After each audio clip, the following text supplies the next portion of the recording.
ओम श्री गणेशाय नमः। नमस्कार दोस्तों, स्वागत है आपका हमारे चैनल भक्ति ज्ञान पर। तो आज हम आपको 4 गणेश जी की ऐसी कथाएं सुनाने जा रहे हैं जिन्हें गणेश चतुर्थी वाले व्रत में जरूर से सुनना चाहिए, जिसे सुनने से बहुत ही अधिक लाभ मिलता है और अपार सुख की प्राप्ति होती है। तो आइए शुरुआत करते हैं।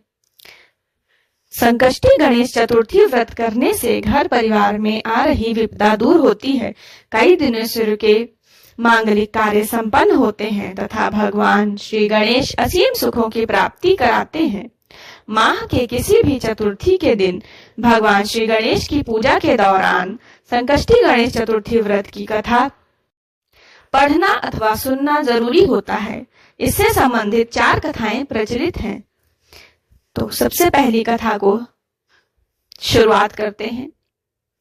पौराणिक एवं प्रचलित श्री गणेश कथा के अनुसार एक बार देवता कई विवादों में घिरे हुए थे। तब वह मदद मांगने भगवान शिव के पास आए। उस समय शिव के साथ कार्तिकेय गणेश जी भी बैठे थे। देवताओं की बात सुनकर शिव जी ने कार्तिकेय व गणेश जी से पूछा कि तुम में से कौन देवताओं के कष्टों का निवारण कर सकता है। तब कार्तिकेय व गणेश जी दोनों ने स्वयं को इस कार्य के लिए सक्षम बताया।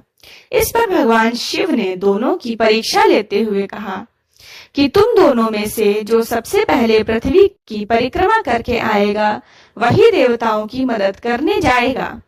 भगवान शिव के मुख से यह वचन सुनते ही कार्तिकेय अपने वाहन मोर पर बैठकर पृथ्वी की परिक्रमा के लिए निकल गए। परंतु गणेश जी सोच में पड़ गए कि वह चूहे के ऊपर चढ़कर सारी पृथ्वी की परिक्रमा करेंगे तो इस कार्य में उन्हें बहुत समय लग जाएगा। तभी उन्हें एक उपाय सूझा। गणेश अपने स्थान से उठे और अपने माता पिता की 7 बार परिक्रमा करके वापस बैठ गए।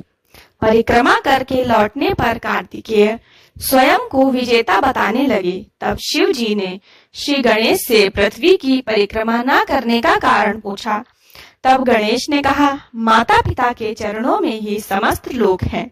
यह सुनकर भगवान शिव ने गणेश जी को देवताओं के संकट दूर करने की आज्ञा दी।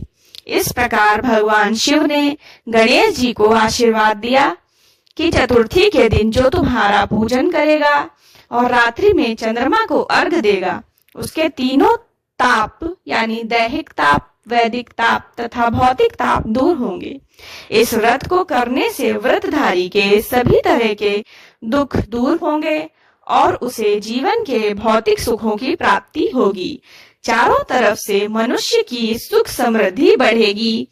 पुत्र पौत्रादि धन ऐश्वर्य की कमी नहीं रहेगी।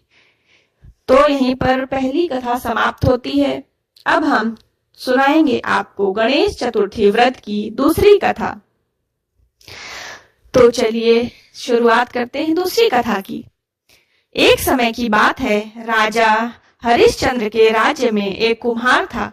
वह मिट्टी के बर्तन बनाता था, लेकिन वे कच्चे रह जाते थे। एक पुजारी की सलाह पर उसने इस समस्या को दूर करने के लिए एक छोटे बालक को मिट्टी के बर्तनों के साथ आवा में डाल दिया। उस दिन संकष्टी चतुर्थी का दिन था। उस बच्चे की माँ अपने बेटे के लिए परेशान थी। उसने गणेश जी से बेटे की कुशलता की प्रार्थना की। दूसरे दिन जब कुम्हार ने सुबह उठकर देखा तो आवा में उसके बर्तन तो पक गए थे, लेकिन बच्चे का बाल बांका भी नहीं हुआ था। वह डर गया और राजा के दरबार में जाकर सारी घटना बताई। इसके बाद राजा ने उस बच्चे और उसकी माँ को बुलवाया तो माँ ने सभी तरह के विघ्न को दूर करने वाली संकष्टी चतुर्थी का वर्णन किया। इस घटना के बाद से महिलाएं संतान और परिवार के सौभाग्य के लिए संकट चौथ का व्रत करने लगी। जय श्री गणेशाय नमः। यहीं पर दूसरी कथा का भी विराम होता है। तो अब हम तीसरी कथा का प्रारंभ करते हैं। एक समय की बात है कि विष्णु भगवान का विवाह लक्ष्मी जी के साथ निश्चित हो गया। विवाह की तैयारी होने लगी। सभी देवताओं को निमंत्रण भेजे गए, परंतु गणेश जी को निमंत्रण नहीं दिया। कारण जो भी रहा हो, अब भगवान विष्णु की बारात जाने का समय आ गया। सभी देवता अपनी पत्नियों के साथ विवाह समारोह में आए। उन सब ने देखा कि गणेश जी कहीं दिखाई नहीं दे रहे हैं। तब वे आपस में चर्चा करने लगे कि क्या गणेश जी को न्योता नहीं है या स्वयं गणेश जी नहीं आए। सभी को इस बात पर आश्चर्य होने लगा। तभी सब ने विचार किया कि विष्णु भगवान से ही इसका कारण पूछा जाए। विष्णु भगवान से पूछने पर उन्होंने कहा कि हमने गणेश जी के पिता भोलेनाथ महादेव को न्योता भेजा है। यदि गणेश जी अपने पिता के साथ आना चाहते तो आ जाते। अलग से न्योता देने की कोई आवश्यकता भी नहीं थी। दूसरी बात यह है कि उनको 1.25 मन मूंग, 1.25 मन चावल, 1.25 मन घी और 1.25 मन लड्डू का भोजन दिन भर में चाहिए। यदि गणेश जी नहीं आएंगे तो कोई बात नहीं, दूसरे के घर जाकर इतना सारा खाना पीना अच्छा भी नहीं लगता। इतनी वार्ता कर ही रहे थे कि किसी एक ने सुझाव दिया, यदि गणेश जी आ भी जाएं तो उनको द्वारपाल बनाकर बैठा देंगे कि आप घर की याद रखना। आप तो चूल्हे पर बैठकर धीरे धीरे चलोगे तो बारात से बहुत पीछे रह जाओगे। यह सुझाव भी सबको पसंद आ गया तो विष्णु भगवान ने भी अपनी सहमति दे दी। होना क्या था कि इतने में गणेश जी वहां आ पहुंचे और उन्हें समझा बुझाकर घर की रखवाली करने बैठा दिया। बारात चल दी। तब नारद जी ने देखा कि गणेश जी तो दरवाजे पर ही बैठे हुए हैं, तो वे गणेश जी के पास गए और रुकने का कारण पूछा। गणेश जी कहने लगे कि विष्णु भगवान ने मेरा बहुत अपमान किया है। नारद जी ने कहा कि आप अपनी मूषक सेना को आगे भेज दें तो वह रास्ता खोद देगी, जिससे उनके वाहन धरती में धंस जाएंगे। तब आपको सम्मान पूर्वक बुलाना पड़ेगा। अब तो गणेश जी ने अपनी मूषक सेना जल्दी से आगे भेज दी और सेना ने जमीन पोली कर दी। जब बारात वहां से निकलती तो रथों के पहिए धरती में धंस गए। लाख कोशिश करें परंतु पहिए नहीं निकले। सभी ने अपने अपने उपाय किए परंतु पहिए तो नहीं निकले, बल्कि जगह जगह से टूट गए। किसी की समझ में नहीं आ रहा था कि अब क्या किया जाए। तब तो नारद जी ने कहा, आप लोगों ने गणेश जी का अपमान करके अच्छा नहीं किया। यदि उन्हें मना कर लाया जाए तो आपका कार्य सिद्ध हो सकता है और यह संकट टल सकता है। शंकर भगवान ने अपनी दूत नंदी को भेजा और वे गणेश जी को लेकर आए। गणेश जी का आदर सम्मान के साथ पूजन किया। तब कहीं रथ के पहिए निकले। अब रथ के पहिए निकल गए परंतु वे टूट फूट गए, तो उन्हें सुधारे कौन। पास के खेत में खाती काम कर रहा था, उसे बुलाया गया। खाती अपना कार्य करने से पहले श्री गणेशाय नमः कहकर गणेश जी की वंदना मन ही मन करने लगा। देखते ही देखते खाती ने सभी पहियों को ठीक कर दिया। तब खाती कहने लगा कि हे देवताओं, आपने सर्वप्रथम गणेश जी को नहीं मनाया होगा और ना ही उनकी पूजन की होगी, इसीलिए तो आपके साथ यह संकट आया है।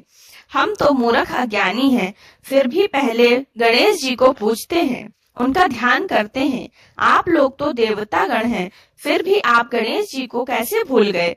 अब आप लोग भगवान श्री गणेश जी की जय बोलकर जाएं, तो आपके सब काम बन जाएंगे और कोई संकट भी नहीं आएगा।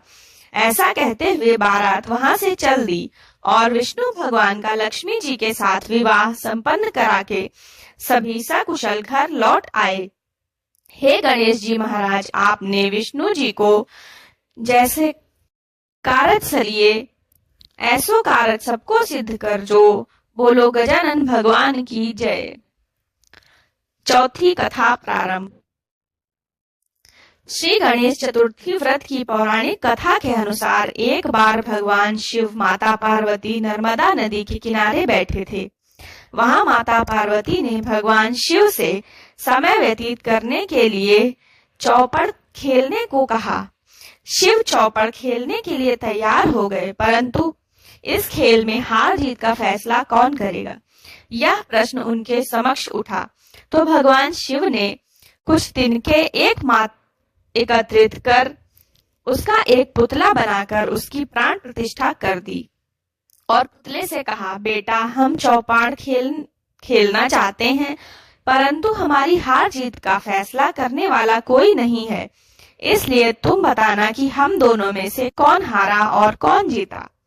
उसके बाद भगवान शिव और माता पार्वती का चौपड़ खेल शुरू हो गया। यह खेल 3 बार खेला गया और संयोग से तीनों बार माता पार्वती ही जीत गईं। खेल समाप्त होने के बाद बालक से हार जीत का फैसला करने के लिए कहा गया, तो उस बालक ने महादेव को विजयी बताया। यह सुनकर माता पार्वती क्रोधित हो गईं और क्रोध में उन्होंने बालक को लंगड़ा होने, कीचड़ में पड़े रहने का श्राप दे दिया। बालक ने माता पार्वती से माफी मांगी और कहा कि यह मुझसे अज्ञानतावश ऐसा हुआ है, मैंने किसी द्वेष भाव में ऐसा नहीं किया। बालक द्वारा क्षमा मांगने पर माता ने कहा, यहाँ गणेश पूजन के लिए नाग कन्याएं आएंगी, उनके कहे अनुसार तुम गणेश व्रत करो, ऐसा करने से तुम मुझे प्राप्त करोगे। यह कहकर माता पार्वती शिव के साथ कैलाश पर्वत पर चली गईं। 1 वर्ष के बाद उस स्थान पर नाग कन्याएं आईं। तब नाग कन्याओं से श्री गणेश के व्रत की विधि मालूम करने पर उस बालक ने 21 दिन लगातार गणेश जी का व्रत किया। उसकी श्रद्धा से गणेश जी प्रसन्न हुए। उन्होंने बालक को मनोवांछित फल मांगने के लिए कहा। उस बालक ने कहा, हे विनायक, मुझ में इतनी शक्ति दीजिए कि मैं अपने पैरों से चलकर अपने माता पिता के साथ कैलाश पर्वत पर पहुंच सकूं और वे यह देख प्रसन्न हों। तब बालक को वरदान देकर श्री गणेश अंतर्ध्यान हो गए। इसके बाद वह बालक कैलाश पर्वत पर पहुंच गया और कैलाश पर्वत पर पहुंचने की अपनी कथा उसने भगवान शिव को सुनाई। चौपड़ वाले दिन से माता पार्वती शिव जी से विमुख हो गई थीं। अतः देवी के रुष्ट होने पर भगवान शिव ने भी बालक के बताए अनुसार 21 दिनों तक की गणेश व्रत किया। इस व्रत के प्रभाव से माता पार्वती के मन से भगवान शिव के लिए जो नाराजगी थी वह समाप्त हो गई। तब यह व्रत विधि भगवान शंकर ने माता पार्वती को बताई। यह सुनकर माता पार्वती के मन में भी अपने पुत्र कार्तिकेय से मिलने की इच्छा जागृत हुई। तब माता पार्वती ने भी 21 दिन तक श्री गणेश का व्रत किया तथा दूर्वा, फूल और लड्डुओं से गणेश जी का पूजन अर्चन किया। व्रत के 21वें दिन कार्तिकेय स्वयं माता पार्वती जी से मिलने आए। उस दिन से श्री गणेश चतुर्थी का यह व्रत समस्त मनोकामनाओं की पूर्ति करने वाला व्रत माना जाता है। इस व्रत को करने से मनुष्य के सारे कष्ट दूर होकर मनुष्य को समस्त सुख सुविधाएं प्राप्त होती हैं। जय श्री गणेशाय नमः। हर हर महादेव। जय माता पार्वती की जय। शिव शंकर भोलेनाथ।